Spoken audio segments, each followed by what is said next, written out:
수요일에 만나는 수요일의 남자 미래가족 성장연구소의 서현석 박사님 오늘 자리에 모셨습니다. 자, 안녕하세요. 안녕하세요. 반갑습니다. 자, 일단 우리 박사님 휴가를 다녀오셨잖아요. 네. 휴가를 다녀오셨는데 어떻게? 예, 칠갑산 줄기에 있는 세컨하우스에 가서 책도 좀 읽고 또 이 공감 복지 라디오는 또 전국 어디서나 들을 수 있기 때문에 네네. 예, 또 음악 들으면서 그렇게도 휴가를 보냈습니다. 네네. 자, 아무튼 휴가 잘 다녀오셨는데 한편으로는 조금 제가 섭섭하더라고요. 저도 가고 싶었는데 저는 갈 기회가 없고 이렇게 좋은 데서 그 칠갑산이라는 노래가 있어서 칠갑산은 괜히 좀 익숙해요. 그렇죠. 네네. 가보지 않아도 그냥 네. 뭐 동네 산인 것 같은 그런 네, 느낌이 드는데, 네. 아무튼 뭐 잘 다녀오셨다니까 네. 그런 잘 다녀오신 정기를 받아서 네. 이제 오늘도 여러분들께 좋은 얘기를 좀 부탁드리겠습니다. 자, 오늘 이 시간에는 예고를 하신 것처럼 이 자녀의 눈높이로 보는 어른다움이란 무엇인지 생각해 보는 그런 시간이거든요. 네, 네.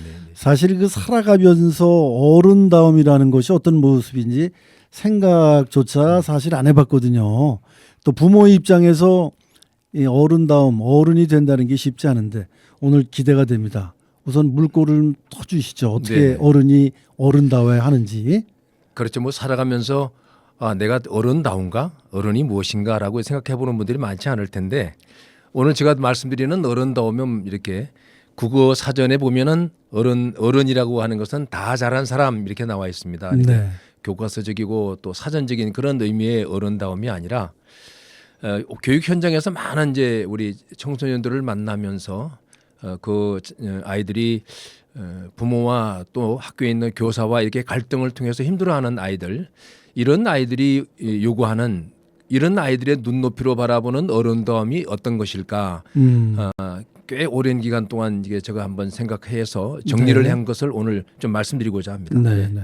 근데 그들의 눈, 그러니까 그 청소년들의 눈으로 보는 어른다움이라고 말씀을 해주시니까 일단 긴장이 됩니다. 저희 생각하고는 다를 거 아닙니까? 아, 그렇죠. 네. 그래서 이 자녀를 양육을 하면서 막연하게 좋은 아버지가 되겠다는 생각은 누구나 다 하고 있지만 이 어른다움에 대해서는 사실 깊이 생각을 안 해보거든요. 박사님이 고민하시는 어른다움, 왜 이런 고민을 하게 되신 겁니까? 예, 결정적인 이제 고민을 하게 된 계기가 그 고등학교 남학생이 주의력 결핍 과잉 행동 장애라는 거 있죠. ADHD라고 많이 알려졌잖아요. ADHD와 이제 대인관계 깊이가 굉장히 심한 고등학생을 제가 이제 오랜 기간 동안 제가 상담을 했는데 그 상담하는 과정에 어느 날 이 학생이 저한테 그러니까 툭 던진 말입니다. 네. 선생님, 우리 부모님을 비롯해서 학교의 선생님들이 좀 어른다웠으면 좋겠어요라고 이렇게 툭 던지는 거예요. 네, 네. 우선 저부터도 굉장히 좀 멈칫하면서 깜짝 놀라면서 당황스러웠어요. 당돌하다고 생각할 수 있겠죠. 우선. 예, 이제 그렇게 질문을 던지니까 저도 한 번도 어른다움에 대해서 제가 교육 현장에 오래 있었지만 과연 아이들이 눈높이로 바라보는 어른다움이 무엇일까라고 고민해 본 적이 없거든요. 네. 그래서 그 친구가 그렇게 던진 말 한마디 때문에 제가 이제 그때부터 연구를 하기 시작했고 또 하나 계기는 사실은 제 이제 둘째 딸이 굉장히 어려움을 겪었습니다. 네. 우울증과 역시 대인기피증으로 학교 생활이 어려울 정도로 어려움을 겪은 딸이 있는데 그 딸의 그 우울증과 대인기피증 때문에 뭐 상당 기간 동안에 저도 좀 많이 어려움을 겪었는데 어느 날 그 딸이 저한테 그래요. 제 손을 이렇게 잡더니 같이 이제 우연한 기회에 이제 차를 타고 가면서 네. 조수석에 이제 딸이 앉아 있으면서 제 손을 이렇게 살포시 잡더니 아빠 어른 되기 참 힘드시죠? 이러는 거예요. 참 가슴 아픈 얘기입니다. 아, 네. 갑자기 그 딸이 네네. 아빠 어른 되기 참 힘드시죠? 하고 그 다음 말에까지도 제가 굉장히 아주 이렇게 울컥하는 감정을 네, 느꼈는데 네. 기다려 주셔서 감사해요. 이러는 겁니다. 그래서 그 딸의 말을 듣고 물론 그 남학생의 말 때문에도 어른다움이 뭘까? 근데 우리 딸이 말하는 어른 되기 참 힘드시죠라는 말을 네, 듣는 네. 순간에 이게 좀 더 깊이 있게 좀 어른다움이 무엇인지를 좀 생각해봐야 되겠다라는 생각을 하게 됐죠. 네. 그러니까 바로 그런 그 말 때문에 어른다움에 대한 연구를 시작하셨고 네. 그렇다면 사실 지금 이제 저희에게 그 숙제를 던지시는 거거든요. 부모로서 어른다웠다는 게 과연 어떤 모습일까? 제가 몇 가지 좀 한번 정리를 해드리면 첫 번째는 이제 어른다움이란 부모님이 됐던 선생님이 됐던 말과 행동이 네. 언행이 일치가 돼야 된다. 그래서 이제 부모님들 같은 경우는 참된 스승의 요소를 가져야 된다는 거죠. 예. 근데 우리는 이제 늘 친구들하고 사이좋게 지내고 형제간끼리 우애 있게 지내야 된다고 하면서 부모님들이 싸우는 모습 이런 것들이 아이들 눈에 비칠 때는 말과 행동이 달라서 그게 위선적으로 보인다는 거죠. 예, 그래서 신뢰감을 떨어뜨리는 이제 일인데 이 손흥정 감독 손흥민 선수의 아버지가 이렇게 말했습니다. 가정은 최초의 학교이자 최고의 학교다. 예. 그리고 그가 뭐라고 말했냐면 아이들은 부모가 하는 말에 앞서서 부모가 이 자녀들 앞에서 이제 어떤 행동을 하는지를 그대로 보고 배운다고 하지 않습니까? 그렇죠. 그래서 제가 강조하는 건 뭐냐면 가급적이면 부모님들이 자녀들이 보는 앞에서 갈등을 보이지 않았으면 좋겠고 특별히 어떤 특정한 자녀 문제 때문에 그 당사자가 있는 자리에서 그 아이 문제 때문에 부모님들이 싸우는 갈등하는 모습을 절대 보이지 말아라. 이것은 아이들에게 완전히 이렇게 자존감을 땅에 떨어뜨리게 되고요.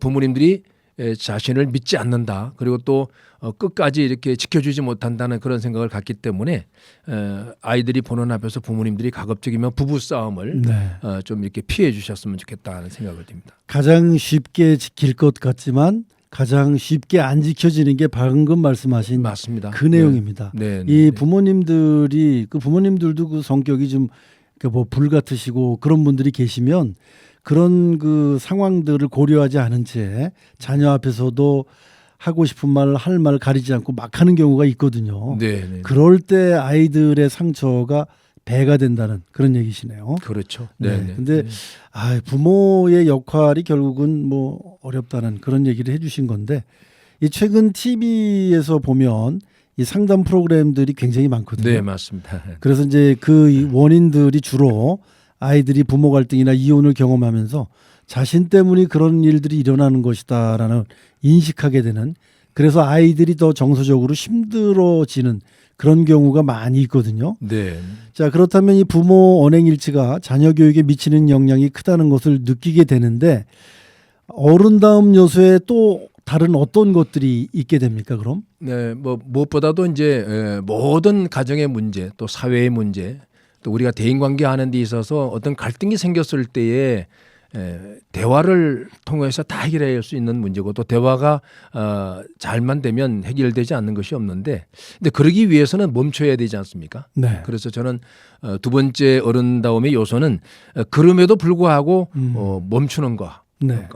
자녀들과 가족들과 함께하기 이것을 제가 좀 강조를 드리는데 제가 그럼에도 불구하라고라는 수식어를 붙인 이유가 그 정도로 우리가 가족들이 함께하기라고 하는 부분에 대해서 실천하기가 참 쉽지 않습니까? 네. 쉽지 않고 거의 뭐 모든 분들이 쉽게 핑계를 대는 것이 바빠서라는 단어를 많이 쓰는데 정말 우리가 이렇게 가족들과 함께하는 그 멈춤의 결단이 정말 필요할 것 같습니다. 예를 들어서 한 고등학생이 이제 굉장히 그 정서적으로 힘든 어려움 때문에 학교 생활이 힘들었던 친구인데 이 부모님들이 먼저 관계를 회복하면서 상당히 이제 저와 가족 상담을 하면서 가정이 좋아졌어요. 그렇게 됐을 때 그 학생이 뭐라고 말했냐면 아빠, 엄마, 우리 가족은 일주일에 두 번씩 반드시 저녁을 같이 먹게 하면 어떨까요? 라고 제의를 했어요. 네. 그러니까 이 아이의 말은 무슨 뜻이냐 하면 모든 자녀들이 원하는 게 바로 그거예요. 네. 그러니까 좀 함께 대화다운 대화를 나눌 수 있는 공간, 그 공간에 정말 공감할 수 있는 그런 그 좀 함께하기를 아이들이 간절히 원하고 있더라고요. 네. 근데 사실 뭐 여러 가지 이유 때문에 같이 못 자잖아요. 아버지도 바쁘고 요즘은 이제 맞벌이 하시다 보니까 그렇죠. 네. 어머님도 바쁘고 또 아이들은 아이들대로 뭐 학원 다녀야 되기 때문에 바쁘고 다 같이 바쁘다 보니까 아이의 제한까지 그렇게 일주일에 2번 같이 네, 식사하자 네. 이게 쉽지는 않지만 그럼에도 불구하고 예. 꼭 해야 된다. 정말 현실적인 네네. 제의죠. 예. 네네. 그러니까 이제 아버지가 조금 양보하시고 엄마도 조금 양보하면 되는 거거든요. 그 양보를 가정 해서. 같은 경우는 아버지의 결단이 굉장히 컸어요. 네, 예. 알겠습니다. 예. 저도 30대의 아들이 있습니다. 근데 이제 돌이켜 보면 저는 나름대로 그 가족 간의 소통, 함께하는 시간 뭐 이런 것들을 굉장히 중요시 여겼어요. 제 스스로가 이제 제가 그렇게 잘하지 못했기 때문에 더 그랬는지도 모르겠지만 이제 그런 것들이 사실 오늘날 그래도 그나마라도 이 자녀와 함께 소통이 되는 게 아닐까 이제 저는 그렇게 생각을 하거든요. 그래서 아까 이제 좋은 얘기를 해주셨는데 함께 하기라는 것이 공간이 아니고 그렇죠. 네. 이 공간이 아니고 공감이다. 이 가슴으로 공감. 느끼는 거다. 네. 그러니까 이게 아니고 가슴이다. 가슴. 아, 예. 네. 그러면 다른 어른다움 요소는 또 뭐가 있습니까? 예. 세 번째 어른 다음의 요소는 제가 이제 유기 청소년들을 많이 만나면서 방황하는 아이들을 만나면서 그 아이들에게서 그 부모를 발견했습니다. 그게 뭐냐면 그 부모님들이 자녀 앞에서 지나치게 불안을 보일 때 그 불안감이 그대로 아이들에게 전이가 돼서 그 자녀조차도 무기력해지고 네. 우울에 빠지고 또 불안해하는 그런 모습을 제가 많이 봤거든요. 그래서 부모님들이 특히 이제 우리 어머니들께서 아이들의 어떤 발달 과정이라든가 또는 이제 이런 성적 문제, 진로 문제 이런 것을 놓고 굉장히 불안해하면 네. 그 불안해하는 요소가 아이들에게 그대로 전이가 되면서 아이들이 무기력해지더라고요. 예, 무기력하고 늘 어떤 새로운 일에 대해서 도전 정신이 결여가 돼서 이렇게 도전하지 못하는 이런 분들 또 이제 집중력을 보이지 못하는 그런 불안감들. 네, 이러다 보니까 이 부모님들의 이런 그 자녀에 대한 불안감이 오히려 이제 그 아이들에게 그 대인 관계를 어렵게 만들고 모든 일에 적극적이고 열정적으로 이렇게 임하는 태도를 이렇게 좀 저하시키는 그런 결과를 낳습니다. 그래서 가급적이면 좀 자녀들한테 높은 기대를 안 하셨으면 좋겠어요. 그리고 자녀가 있는 그대로의 강점, 그대로의 장점들을 좀 잘 확인하고 그 아이의 능력의 한계를 좀 잘 이해해서 정말 그 아이의 맞춤형으로 이렇게 아이들을 바라보는 것이 참 좋을 것 같습니다. 그래야만 부모님도 행복하고 네, 그렇습니다. 자녀도 행복하고 네, 그럴 수 있거든요. 그 가장 그 예를 들자면 요즘 젊은 친구들은 저희 직장 다닐 때만 해도 한 직장에 들어가면 무조건 정년퇴직까지 다녀야 된다. 이직을 자주 하는 건 네가 뭔가 문제가 있다. 뭐 이렇게 생각을 했었거든요. 그런데 요즘 젊은 친구들과 얘기를 해보면 자기 그 경력 쌓는 거지 그게 적응이 안 되거나 능력이 없어서 자꾸 직장을 옮기는 것이 아니다. 그렇더라고요. 네. 그래서 자꾸 옮기면서 이런저런 것들을 적응하고 접해봐야 새로운 것에 대한 도전도 할 수 있다. 이렇게 또 받아들이더라고요. 그래서 우리하고는 생각이 다르구나. 이제 부모님들은 그런 걸 불안으로 생각하거든요. 그렇죠. 네. 그래서 자꾸 뭐라고 하지만 그럴 필요 없다. 알겠습니다. 아이를 믿자. 네. 자, 이 불안을 잘 관리하고 극복하는 게 중요하다라는 얘기인데, 자 이제 네 번째 어른 다음에 대해서 소개를 좀 해주시죠. 예. 혹시 우리 진행자님 부모님 입으로부터 혹시 사과를 받아보신 적 있으세요? 사과는 받았습니다. 사과. 그러세요? 먹는 사과. 먹는 사과. 사과는 많이 받았는데 사과. 네. 예. 받아보신 적이 있으세요? 없습니다. 없죠. 예, 저도 없습니다. 참 우리나라의 정서, 이 문화가 참 안타까운 부분 중에 하나가 제가 많은 이제 그 부모 성장 학교라고 하는 부모 교육 프로그램에서 부모님들에게 질문을 해봅니다. 혹시 청소년기 성장 과정에 부모님으로부터 사과를 받아본 적이 있냐 그러면 거의 없어요. 네. 예. 이게 참 제가 좀 안타까운데 항상 우리가 지금까지 이 부모님들로부터 사과를 받아보지 못한 건 뭐냐면 가부장적인 아버지 밑에서 이 자존감보다는 자존심을 먼저 이렇게 내세우는 그런 일들이 많았고 아이들의 감정을 상하게 했으면 부모님들이 당연히 그 감정을 풀어줘야 되거든요. 위로해주고 내가 좀 아버지가 엄마가 너무 감정적으로 너를 대했구나 하고 좀 그 부분을 시인을 하면서 미안하다라고 감정을 어루만져 줘야 되는데 그 대부분의 부모님들이 뭐라고 하느냐면 아이들 기분 상하게 만들고 아주 심하게 질책해놓고 나서는 다 너 잘 되라고 한 거야, 그렇죠. 인마 이래버리는 네, 맞아요. 거죠. 네, 네. 네. 근데 이런 부분들이 아이들은 그대로 이렇게 쌓여 있거든요. 네. 혹시 들어보셨습니까? 입술에 3초, 가슴에 30년이라고. 그러니까 이게 차곡차곡 쌓여서 근데 이 아이들도 마찬가지로 또 어른이 되면 사과를 할 줄 모르는 거죠. 이것이 계속 악순환이 되잖아요. 네, 네. 그래서 우리 부모님들이 아이들을 훈계하는 과정에 질책하는 과정에 그래도 아이들에게 좀 감정이 상하게 했다면 그 부분에 대해서 이렇게 사과를 하는 모습들 이것을 많이 좀 보여줬으면 좋겠다. 그렇게 사과를 받고 자란 아이들은요 굉장히 자존감들이 높더라고요. 네, 네. 예. 아 우리 부모님이 나를 인정하는구나. 그리고 나를 존중해 주는구나라는 그런 생각을 많이 하더라고요. 그래서 좀 이 사과를 한다는 것이 어떤 뭐 권위를 떨어뜨리는 것이 아닙니다. 오히려 사과라고 하는 것은 자녀로 하여금 오히려 아버지 어머니의 권위를 세워주는 네, 그런 어떤 역할을 하게 되니까 좀 편안하게 너무 이렇게 부담스러워하지 마시고 자연스럽게 좀 우리가 사과를 하는 그런 문화가 좀 조성됐으면 좋겠습니다. 네, 그러니까 그 사과의 형태도 사실은 중요한 거예요. 그렇죠. 네, 사과를 네. 어떻게 좀 매끄럽게 불편하지 않게. 그렇죠. 네, 그래서 그 자녀들에게 그러니까 꼭 뭐 어떤 사과라는 그런 어떤 마음의 부담을 갖지 마시고 그냥 야 아까 내가 너무 심했던 것 같은데 잊어 어깨 한번 툭 쳐주는 거 이런 것도 사실은 사과거든요. 그렇죠. 네, 그리고 어머니가 뭐 딸에게 아까 지나쳤지 삐지지 마. 뭐 이런 정도도 사실은 사과거든요. 그런데 이제 사과라는 그 카테고리 안에다가 우리가 너무 그 사과라는 커다란 그런 그 행동을 취하려 하니까 문제가 되는 게 아닐까. 그렇죠. 네. 아무튼 사과를 자주 하는 건 뭐 이 세상을 살아가면서 좋습니다. 네? 자녀나 부모의 관계뿐만 아니라 세상을 살아가면서도 내가 잘못했으면 인정하고 사과하는 게 그렇죠. 중요한 거 아니겠습니까? 그래서 그 사과를 받고 듣고 자란 아이들 네, 같은 네. 경우는 대인 관계를 잘합니다. 네, 네. 그렇군요. 어떤 친구들 관계 또는 어떤 또래 관계라든가 또 학교 공동체나 이런 공동체 안에서 관계에서 내가 실수했거나 잘못했을 때는 편안하게 이렇게 사과하는 이것이 자연스럽기 때문에 네, 네. 사과를 듣고 자란 아이들은 대인 관계도 잘한다. 예. 네, 그럼 뭐 자존심이라고 생각하는 사람이 많아요. 아이, 그런 그렇죠. 거. 네, 네, 네. 알겠습니다. 자, 말과 행동이 같은 부모, 함께하는 부모, 불안을 보여주지 않는 부모, 또 아이의 감정을 상하지 않고 사과를 할 줄 아는 부모. 여기까지 들었거든요. 네, 네. 또 있습니까? 이제 마지막으로 어른다움이? 이제 한 가지만 더 소개해 드린다면 네, 네. 좀 자녀의 말을 좀 끝까지 들어주는 그런 부모가 좀 되었으면 좋겠다. 가슴이 털컹합니다. 근데 이제 아이들이 많은 이제 그 위기 청소년들을 이제 이게 만나보면 부모님들이 이렇게 말을 해요.